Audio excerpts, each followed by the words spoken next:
Ahoy hoy, welcome back to Sonic the Comic, read by me. I'm gonna completely level with you.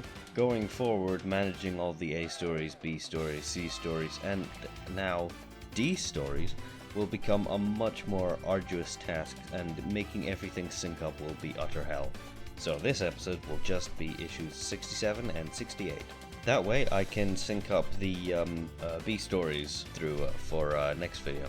It also makes next episode start with issue 69. For the A stories, we have the first two parts of the six-parter. Yes, 6-part A stories now. The Return of Chaotix. Following that, we have the concluding parts 3 and 4 of Knuckles' Homecoming. The 5th and final part of The Cybernic Strikes Back. And Amy Rose's solo story, Snow Business. Back at the Never Lake, the Miracle Planet returns to the sky. You may previously remember that it disappeared with Porker Lewis still on it. And speak of the devil, it's Porker Lewis. He's back, he's alive, huzzah! Porker Lewis is quite unharmed. But elsewhere, the Omniviewer deploys the Chaotix team. It looks like they've safely arrived at Mobius from their headquarters in the Special Zone. However, they are ambushed by a Special Bandit Services training unit. They seem to be a mix of tank hybrids and regular troopers. You've called down the wrath! With pleasure. Woof. Watch it, crew. These creeps are tough. Who says woof like that? Charmy B distracts the SBS, while SBO uses his spinning top attack, because he might as well use actual gameplay mechanics from Knuckles Chaotix. Mighty manages to smash the last tank trooper, but two regular ones are getting away. Fortunately, they get destroyed in a single instant. Guess who? Sonic the Hedgehog. This is actually the first time the Chaotix are meeting Sonic the Hedgehog. Turns out that the Chaotix believe that the Brotherhood of Metallics are using the Miracle Planet to further their sinister schemes. In a cavalier manner, Sonic states that he took care of Metallics permanently. However, the Omniviewer is picking up some energy screen on the Miracle Planet's surface. He tunes it out and reveals that the Miracle Planet you see is actually a mirage. For the Miracle Planet has been converted into a giant head of Metallics. Porker Lewis was on the planet for a month, and he did not know about this. The Emperor Metallics wasn't destroyed after all, and he had a month to rebuild his army. Vector decides to power down the Omniviewer just to keep him in reserves, just to protect him. Mighty would prefer if the team actually had a plan, but Sonic says plans are for wimps, ignoring every other time that they had a plan. Porker, you've only just returned from the Miracle Planet. You don't have to. Hey, you hurt your arm. It's nothing. A slight injury caused by the big smash when you smashed those two badniks. Come on, buddy. Let me take a closer. What the? You're not Porker Lewis. Obviously. I am the Brotherhood of Metallics, and I have been sent to destroy you. Uh-oh. This was not Porker Lewis, and it is not an ordinary Metallics. With the fake skin, it is literally just the Terminator from Terminator. However, with integrated weaponry and rocket boots? I will not prolong this fast. It just takes a few seconds to generate this death ray, and then you will all be destroyed. Good thing Sonic can do a lot in a few seconds. The blaster has been damaged and it will cause a power overload. They need a way to get rid of him quickly. Fortunately, the power rings from Knuckles Chaotix can be used to slingshot Vector across to hit the Metallics and knocking them far away, where the Chaotix will be safe from the explosion radius. This is only what they could do to destroy one Metallics. Could they destroy a whole planet full of them? If you're scared, you can always go back, you know? I think I liked Knuckles better. Knuckles, nice kid. Tell him everything he knows. Upon infiltrating the Miracle Planet, now Metallics operated, they find the real Porker Lewis, tied up. Sonic, we're running out of time. They'll be back soon, then it'll be too late. Correction, Porker Lewis. It is already too late. The Emperor Metallic. Correct. And I will not be voiced by Mazo Embu this time, because his voice hurt his throat. Using our pirate copy of the Omniviewer, we have traveled into the past of planet Mobius and changed history.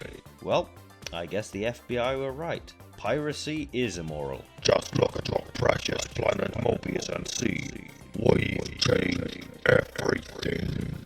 How will Sonic and the Chaotix save the world this time? Find out next episode, whenever the hell that is. My cat decided to climb on top of me. He's purring. I'm not sure I can actually get it on the microphone, but I would have loved you to hear my cat purring on me. Oh well, I can finish the video with him on my lap. Knuckles Homecoming, Part 3. The Master Emerald has been destroyed. What's it doing now? Keep your distance, Knuckles. The robot is very dangerous. He's absorbing the power of the Chaos Emeralds. I've got to stop him. Without the Emerald power, the floating island will come crashing down on Mobius. As you can see, the robot is charged up on Chaos Energy. Because it's glowing green, because that's what green always means, doesn't it? It shoots Knuckles with a big Chaos Blast, I would assume. And Knuckles is sent flying, and he's crushed by the rocks.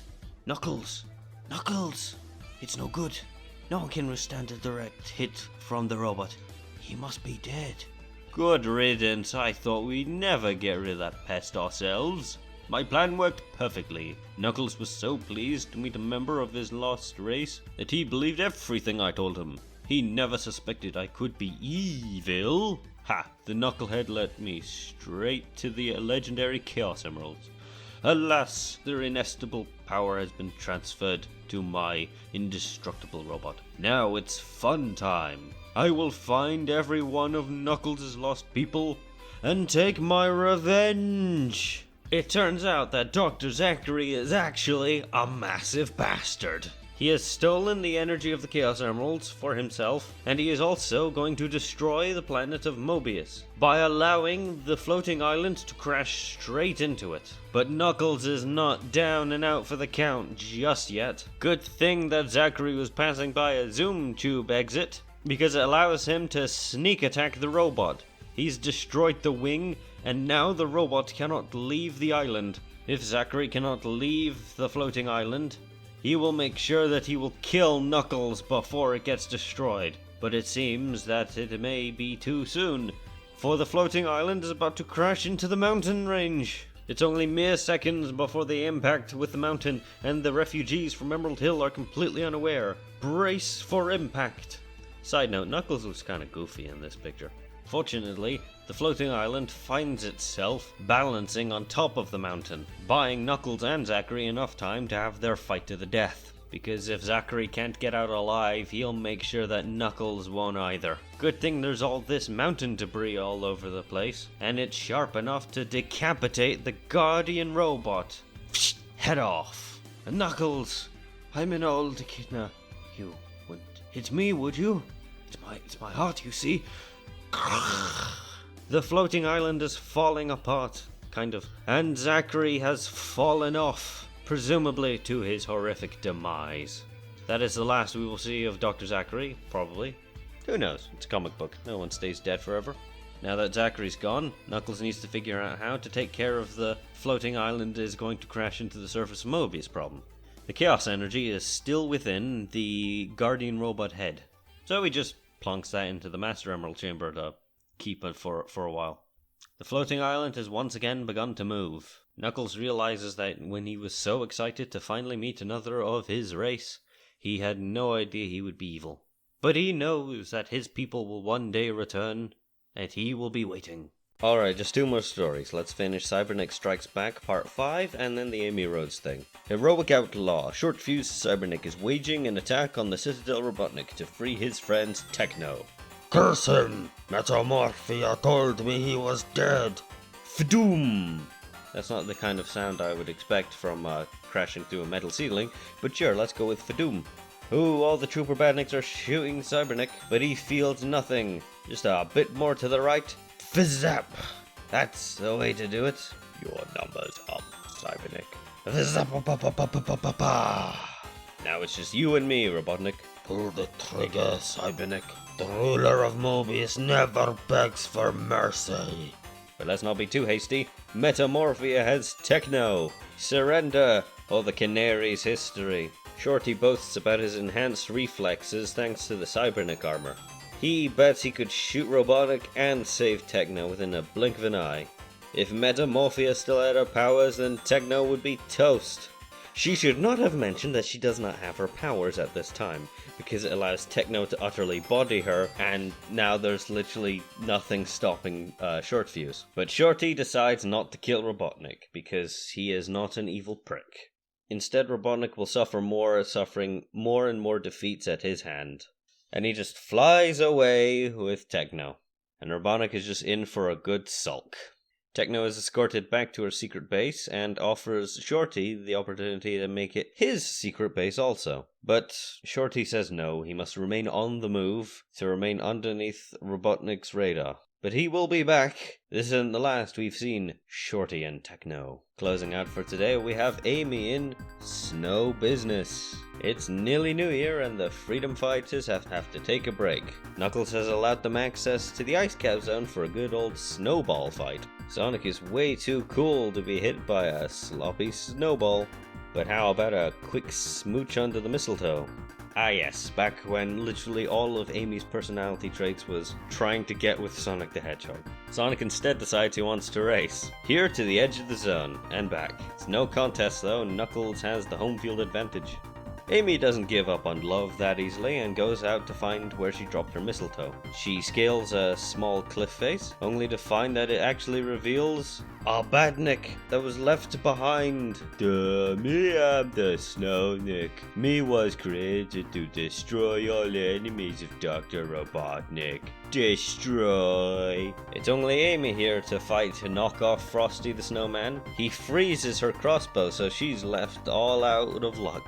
A quick reenactment of the classic Windows game Ski Free, and she finds herself at the cliff. If she jumps, she's dead. But maybe that's it. Hey Snownik, you can't catch me for a bumblebee. Oh, the Snownik, he begins to ski right at her, and falls right off the cliff to his doom. Seconds later, Sonic, Knuckles, and Johnny race towards Amy because they've heard an explosion, and Amy manages to sneak a mistletoe kiss. That was pretty sneaky. They thought she was in danger. Truth is, she can hold her own. She's never in any danger. Well, that's about it for this episode. I'll see you when I see you, where we will finish the A stories and have probably more evened out B and C stories. Also, look forward to IDW's 900th Sonic adventure, because when you count only the English released comic books, it totals up to about 900. I guess they don't want to go for 1,000 just yet, because, you know, IDW's in a bit of trouble and they could get cancelled at any time, so might as well do 900.